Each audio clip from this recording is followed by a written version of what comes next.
அடகில் இருக்கும் தங்க நகைகளை மீட்டு 10 நிமிடங்களில் பிரைம் கோல்ட் ஹப் மூலம் அதிக விலைக்கு விற்க 7997990028 தொடர்பு கொள்ளவும்.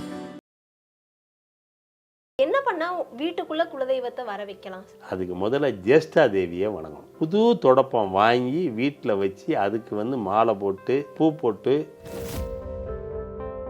நோய் எதிர்ப்பு சக்தி குறைஞ்சிட்டா எப்படி உடம்புல நோய் கிருமி அட்டாக் ஆகுமோ அதே மாதிரி நம்ம குடும்பத்தில் இல்லத்தில் வீட்டில் தெய்வ அருள் இல்லை அப்படின்னாக்கா இந்த மாதிரி துயரங்கள் துன்பங்கள் வந்துடும். உங்கள் ஜாதகத்தை குடும்பத்தில் பூர்வ புண்ணிய ஸ்தானம் 5ஆம் இடம், பாக்கியஸ்தானம் 9ஆம் இடம். முதல்ல நம்மளுடைய உடல் தூய்மை எப்படி வரும் அப்படின்னா புனித நீர்களில் போய் நீராடணும். இந்த குலதெய்வம் வருவதற்கு முக்கியமான சமித்துகள் நான் சொல்கிறேன். பனை ஓலை இல்லை அப்படின்னாக்க வாழை இலை, வாழை மட்டை. ஆதன் ஆன்மீகம் நேயர்களுக்கு ஷாம்லாவின் அன்பு கலந்த வணக்கங்கள். முக்கிய தகவல்களை குறுஞ்செய்தி வாயிலாக தெரிந்து கொள்ள ஆதன் செயலியை டவுன்லோட் பண்ணுங்க. அதற்கான லிங்க் இந்த வீடியோக்கு கீழே டிஸ்கிரிப்ஷன்ல இருக்கு. நம்ம ஆதன் ஆன்மீகத்துல ஆன்மீகம் சம்பந்தப்பட்ட பல கேள்விகளுக்குமே தினந்தோறும் ஒவ்வொரு வகைகளில் பதில்களை பார்த்துக்கிச்சுக்கோம். அந்த வகையில இன்னைக்கு நம்மோடு யார் இணைஞ்சிருக்காங்க அப்படின்னு பாத்தீங்கன்னா, ஆன்மீகம், ஜோதிடம், எண்கணிதம், வாஸ்து போன்ற பல்துறை வித்தகரா இருக்கக்கூடிய பழனி முருகன் அவர்கள் தான் இன்னைக்கு நம்மோடு இணைஞ்சிருக்கிறாரு. இவர்கிட்ட நிறைய விஷயங்கள் பேச போறோம். வணக்கம் ஐயா, எப்படி இருக்கீங்க? நிறைய பேர் வீட்டில் இந்த குலதெய்வம் வீட்டில் இல்லை, குலதெய்வத்தை வர வைக்கணும் அப்படின்னு நிறைய பேர் சொல்றது கேள்விப்பட்டிருப்போம் சார். ஏன் முதல்ல ஒருத்தவங்களோட வீட்டில் அவங்களோட குலதெய்வமே ஏன் வரமாட்டுது? அது என்ன பண்ணா வீட்டுக்குள்ள குலதெய்வத்தை வர வைக்கலாம் சார்? அதாவது முதல்ல குலதெய்வங்கிறது அவங்க முன்னோர்கள் தான், அதை மேலே வச்சுக்கணும். நிறைய பேர் குடும்பம் கஷ்டப்படுறதுக்கு என்ன கேட்டினா, அந்த தெய்வீக அவங்க குடும்பத்தில் இல்லை, வீட்டில் இல்லைனால ஆட்டோமேட்டிக்காக பிரச்சனைக்கு ஆளாயிருவாங்க. அதாவது நோய் எதிர்ப்பு சக்தி குறைஞ்சிட்டா எப்படி உடம்புல நோய் கிருமி அட்டாக் ஆகுமோ அதே மாதிரி நம்ம குடும்பத்தில் இல்லத்தில் வீட்டில் தெய்வ அருள் இல்லை அப்படின்னாக்கா இந்த மாதிரி துயரங்கள் துன்பங்கள் வந்துடும். அப்போ தெய்வ அருள் ஏன் வரமாட்டேங்குது, அப்படி வந்தாலும் ஏன் நிற்க மாட்டேங்குது, அப்போ அந்த தெய்வ அருளை நிலை நிறுத்துவதற்கு என்ன செய்கிறது? இது ஒன்று. வராத தெய்வமே வீட்டுக்கு வரவே இல்லைன்னா தெய்வத்தை வீட்டுக்கு வரவழைக்கிறது எப்படி, வரவழைத்த தெய்வத்தை நிலை கொள்வது எப்படி, நிலை கொள்ள தெய்வத்தினுடைய அருளை நாம் பெற்று வாழ்வது எப்படி, இப்படி 3 விதமாக நம்ம அதை பிரிக்கணும்.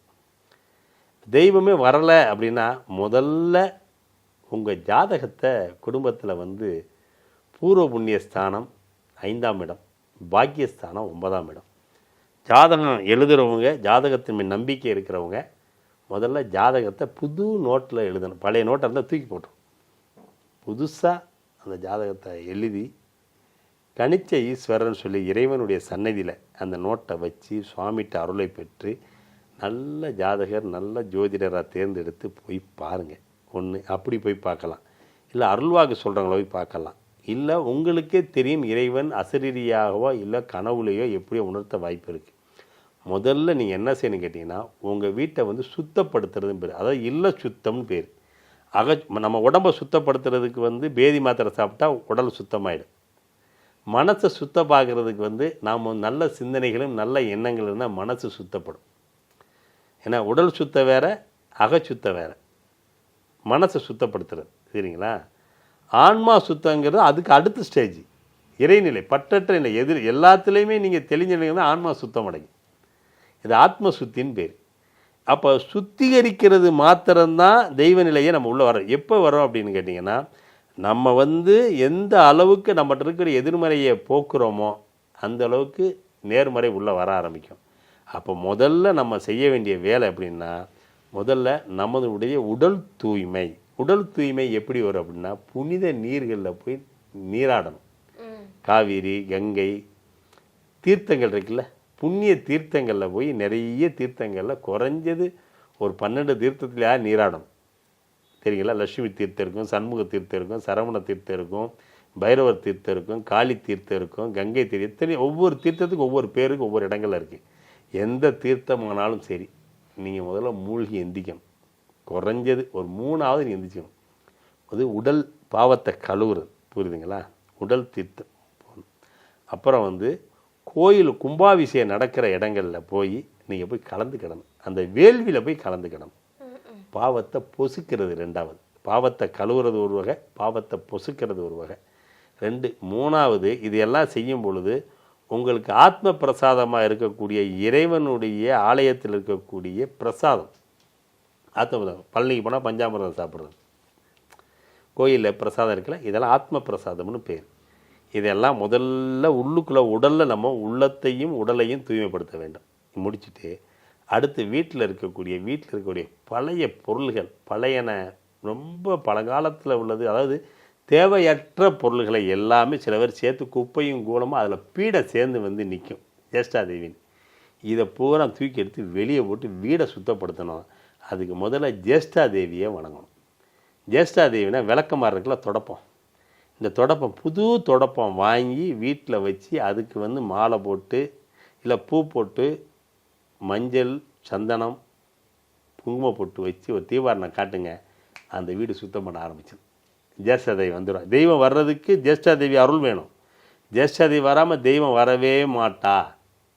அப்போ ஜேஷ்டாதேவியை நீங்கள் இது வணங்குறது ஒரு வகை. இல்லை அப்படின்னா பக்கத்தில் இருக்கிற ஆலயங்களில் இருக்கிற ஜேஷ்டாதேவி எங்கேயா இருந்தாலும் அந்த அம்பாளை வணங்கிட்டு வரலாம். 2 இல்லை 3வது கழுதை எங்கே இருக்குதுன்னு பார்த்துட்டு கழுதை மூத்திரம் இதெல்லாம் சொன்னால் செய்ப்பாங்க. ஏன்னா கழுதை மூத்திரம், பசு மூத்திரத்தை நீங்கள் கோமியத்தை வந்து ஐஸ்வர்யம் சொல்லி தெளிக்கிறீங்கல்ல, யானை கோமியத்தை வாங்கி தெளிக்கிறீங்கல்ல, அதுமாதிரி கழுதை மூத்திரத்துக்கு அந்த எஃபெக்ட் உண்டு. அதை வாங்கி தண்ணியில் கலந்து வீடெல்லாம் தெளித்து விடணும். கிடைக்கல அப்படின்னா ஜேஷ்டாதேவியை வணங்கிட்டு நீங்கள் தீர்த்த தண்ணியை தெளித்தாலே போதும். இதை நீங்கள் வந்து வீடை ஃபஸ்ட்டு சுத்தப்படுத்தணும். அப்போ கல்லுப்பு மஞ்சள் தண்ணி போட்டு வீடை சுத்தப்படுத்தி எல்லா இடங்கள்லையும் நீங்கள் ஊதுபத்தி சாம்பிராணி இதெல்லாம் கொளுத்தி இதெல்லாம் வைக்கணும். வச்சு முடிச்சுட்டு வீட்டில் வந்து ஒரு நாளில் நெல் வச்சு, நெல் மேலே காமாட்சி தீபம் வச்சு அதுக்கு முன்னாடி பெரிய படையல் போடணும். வாழை இலையில் உங்கள் முன்னோர் வணங்கணும். வாழை இலையில் படையல் போடணும். சக்கரை பொங்கல், தயிர் சாதம், உங்களுக்கு என்னென்ன விருப்பமோ, அசைவம்னா அசைவம் போடலாம், சைவம்னா சைவம் போடலாம். அவங்களுடைய குல வழக்கப்படி என்னென்ன இருக்கணும் அதை எல்லாமே நீங்கள் படையலாக போட்டு நீங்கள் வணங்கணும். வணங்கும் பொழுது எங்களுடைய முன்னோர்களே எங்களுக்கு நீங்கள் அருளை தருவீராக, இங்கே மனையில் வந்து எழுந்து அமர்ந்து எங்களுக்கு அருளை தருவீராக. 1. அடுத்து எங்கள் வழி தோன்றலாக இருக்கக்கூடிய அனைத்து முன்னோர்களும் இம்மனையில் எழுந்து அருளை தருவீர்களாக. 3வது எம் குலத்தில் இருந்து மறைந்து போன அனைத்து முன்னோரும் வந்து அருளை தருவீராக. இது ஒரு பக்கம். அடுத்து இது ஒரு விளக்கு முன்னோர்களுக்கு. அடுத்து இன்னொரு தீபம், இது வந்து குத்து விளக்கு. இது காமாட்சி விளக்கு. அடுத்து வந்து குத்து விளக்கு. காமாட்சி விளக்கு வந்து என்பது தெய்வத்தை வரவழைப்பது, குத்து விளக்கு என்பது நிலைநிறுத்துவது.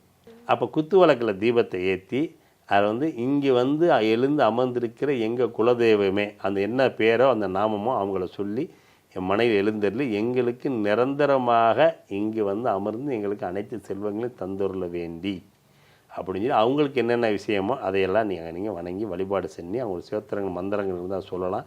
இல்லை அந்த நாமங்களே நீங்கள் உச்சரிக்கலாம். என்ன தெய்வமோ அந்த நாமங்களே உச்சரிக்கலாம்.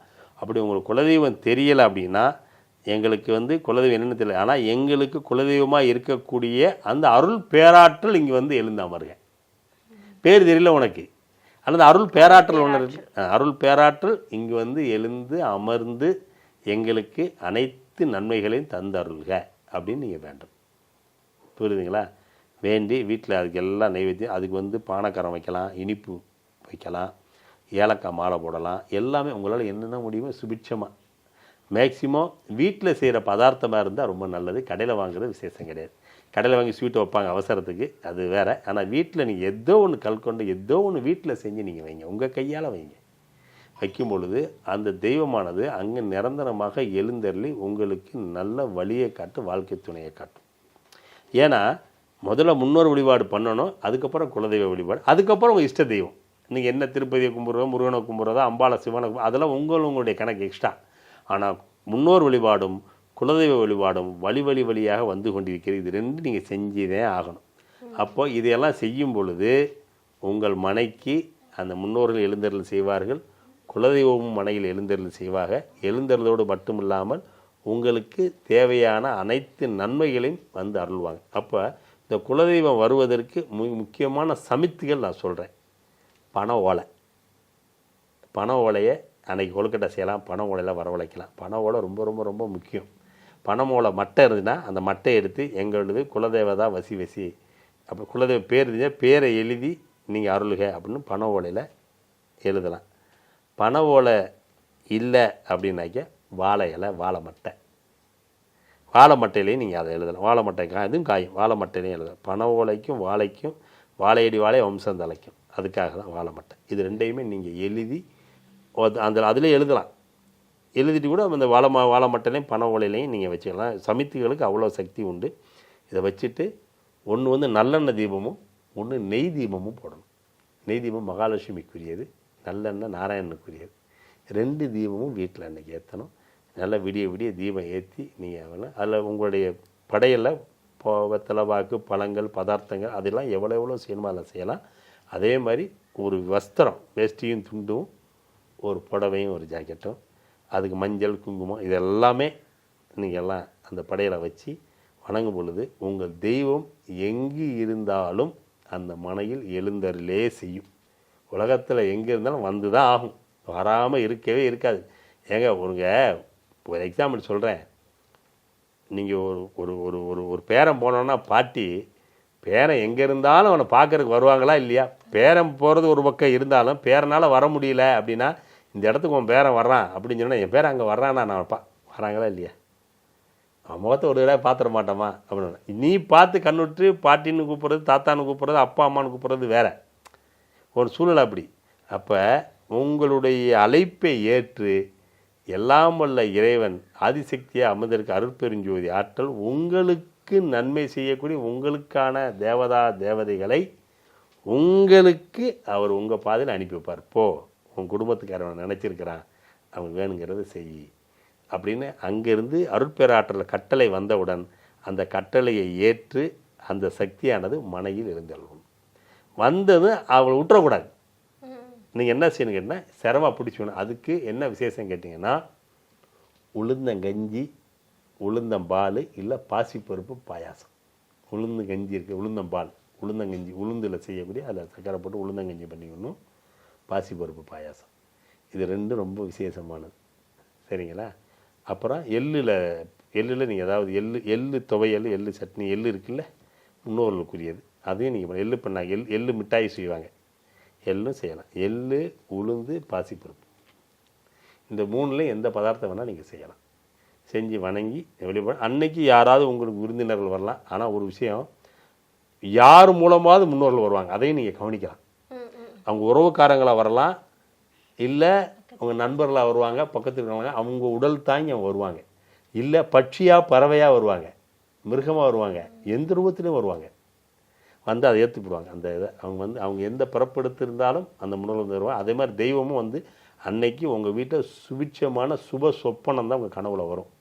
நான் இங்கே இருக்கிறேன், வந்துட்டேன், நறுமணம் வரும், மகிழ்ச்சி வரும். உங்களுக்கே அது தெரிய ஆரம்பிக்கும்.